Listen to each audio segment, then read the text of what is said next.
मविया समोर वंचितचा अजेंडा मांडलेला आहे असं प्रकाश आंबेडकर यांनी म्हटलेलं आहे। जागा वाटपाबाबत पुढील बैठकीमध्ये चर्चा होणार असल्याचंही त्यांनी सांगितलंय। जागा वाटपाबाबत प्रकाश आंबेडकरांनी ही प्रतिक्रिया दिली आहे। इंडिया आघाडी शिल्लक राहिली नाही अशी टीका त्यांनी केली आहे। मवियाची इंडिया आघाडी होऊ नये याची काळजी घेऊ असंही आंबेडकरांनी स्पष्ट केलंय।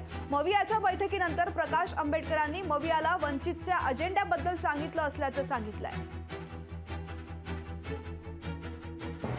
सीट शेअरिंग जे आहे हा आमचा नेक्स्ट फेजचा इश्यू राहणार आहे। फर्स्ट फेजचं जे आहे ते एक कॉमन मिनिमम अंडरस्टँडिंग हा फेज पहिल्यांदा आम्ही घेतलेला आहे।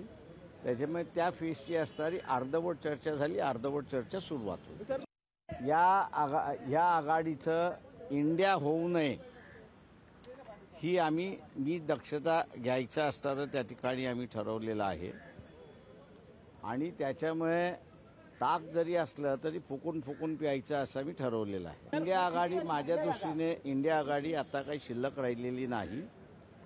जे काही अखिलेश आणि काँग्रेस लास्ट पार्टनर्स राहिले होते, माझ्या माहितीप्रमाणे दोघंही पार्ट झालेले आहेत। काँग्रेस वेगळी चालली आहे आणि SP सुद्धा वेगळी चालली आहे अशी माझी माहिती आहे। होऊ नये ही माझी इच्छा आहे, परंतु हकीकत अशी आहे की दोघं वेगळे चाललेत अशी परिस्थिती आहे किंवा त्या सगळ्या पार्श्वभूमीवरती महाराष्ट्रात तसं होऊ नये हे आम्ही असं पाहतोय। तर प्रकाश आंबेडकर यांनी ही टीका केलेली आहे।